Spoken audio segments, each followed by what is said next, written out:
State leaders of Qatar have said that it is their expectation to see a developed Sri Lanka. The US has commended the government's program of implementing the recommendations of the LLRC report. Several sections have condemned the citizen media network's fraud about telecasting Olympics. Sarath Fonseca, who got a presidential pardon, gets his release. Sri Lanka export maize for the first time. The US and Pakistan are in a conflict over opening NATO-supplied routes to Afghanistan.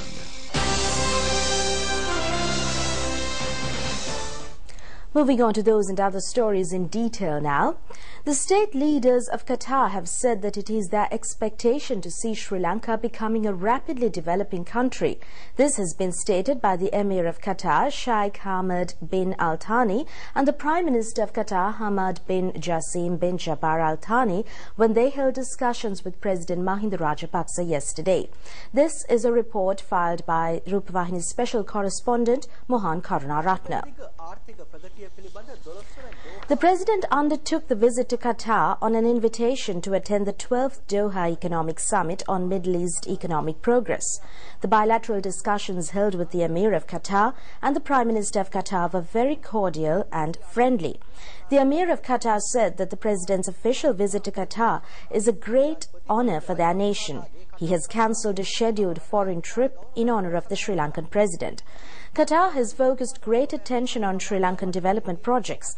Qatar has provided large assistance for Sri Lanka's development projects. The Emir said that, however, he cannot be satisfied with the assistance provided and he is prepared to provide any further assistance to Sri Lanka in the future. Sri Lanka is a country that was battered by tiger terrorism for 3 decades. The Emir said that despite this, Sri Lanka has been able to progress towards rapid development because of the excellent state leadership. The discussions between the Prime Minister of Qatar and the President were also held yesterday. Mr. Al Thani thanked the President for the hospitality he received during his recent visit to Sri Lanka. He said that the relationship between the two countries should be carried forward uninterruptedly and on a strong footing.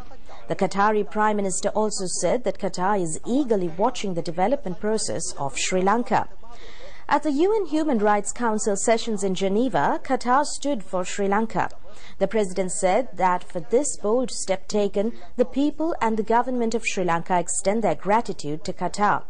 Ministers Professor G.L. Pires, A.H.M. Fauzi, Rishad Badruddin, Rauf Hakim, Deputy Minister Faiza Mustafa, Parliamentarian A.H.M. Azwar, President Secretary Viratunga and the Sri Lankan Ambassador in Qatar, Jayantha Palipana, also attended the discussions.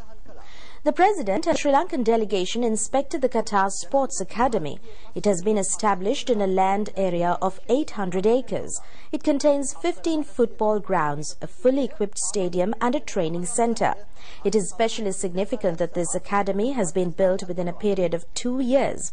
This is the only sports complex in the world in which all types of sports can be held in one place.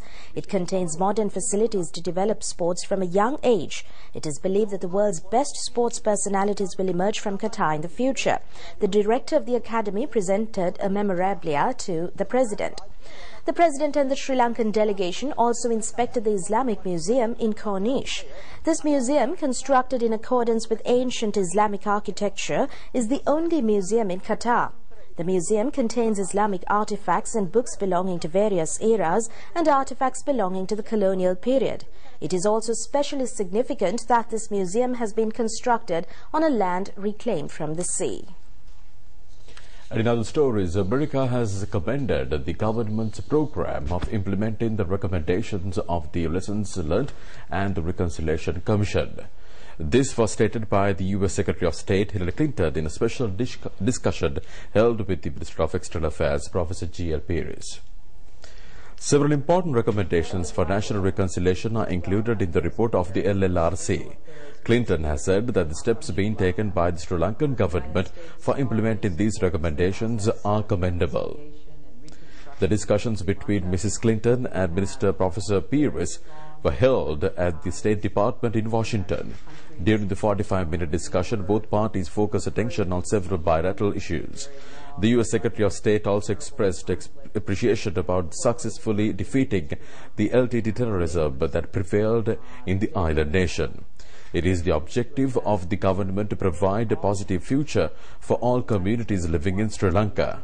The U.S. Secretary of State said that the America is ready to be a friendly partner in this endeavor.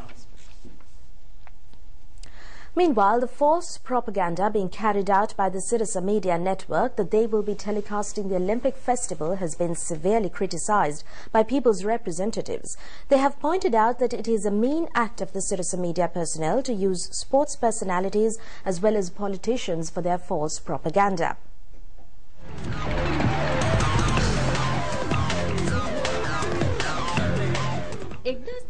There have been 8 Olympic festivals since 1982. 7 of these festivals were telecast live by the National Rupavahini. For this year's Olympic Festival too, Sri Lanka Rupavahini Corporation has the exclusive rights for telecasting. The relevant agreement was signed with the Asian Broadcasting Union in December 2011. The Sri Lanka Rupavahini Corporation paid the full amount for the exclusive rights. Under these circumstances, the propaganda being carried out by Sirasa Media personnel based on a letter sent to another party is a violation of the existing agreement. The Sri Lanka Rupavahini Corporation filed a complaint against the Asia Broadcasting Union in court. The Commercial High Court of Colombo issued an injunction order preventing any other television network telecasting the Olympic Festival. Despite this, the Sirasa Media Network is continuing with the bogus propaganda activity. They are using veteran players, ministers and deputy ministers for this effort. Minister Gamini Lokuge said that he condemns with disgust this low-level media exercise.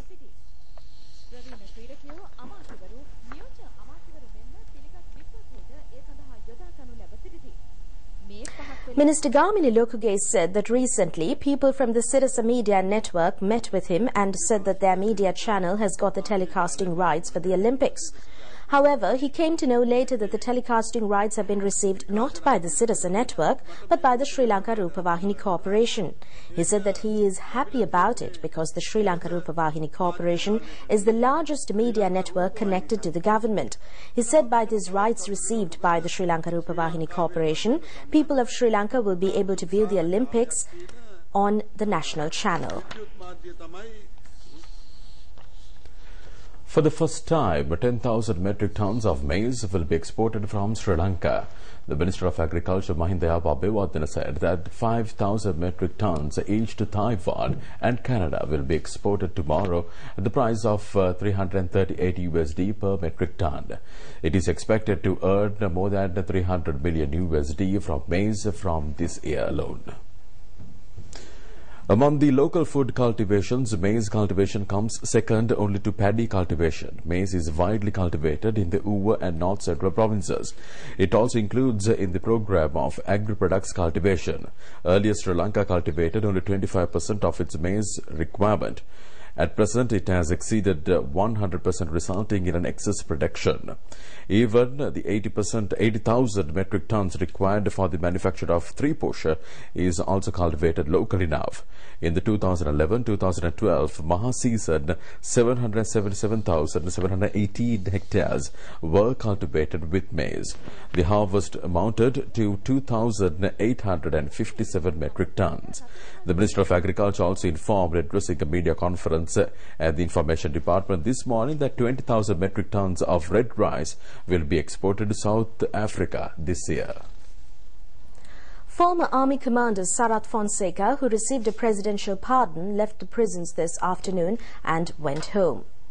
Sarath Fonseca received treatment at a private hospital in Colombo for about 25 days. It was informed in the media that he was in a critical condition. However, it was seen that Fonseca left for his house immediately after he got his release. Fonseca withdrew the petitions he had filed against the 2 court cases of High Court and the White Flag before the 5-member bench of the Supreme Court. He was imprisoned for these 2 cases. President Mahinda Rajapaksa granted pardon to him at the end of the week. The relevant documents were submitted to court today. Accordingly, the court instructed the prisons to release Sarath Fonseca under the presidential pardon. Sarath Fonseca, who received the presidential pardon, left the prisons this afternoon. More local news awaits you.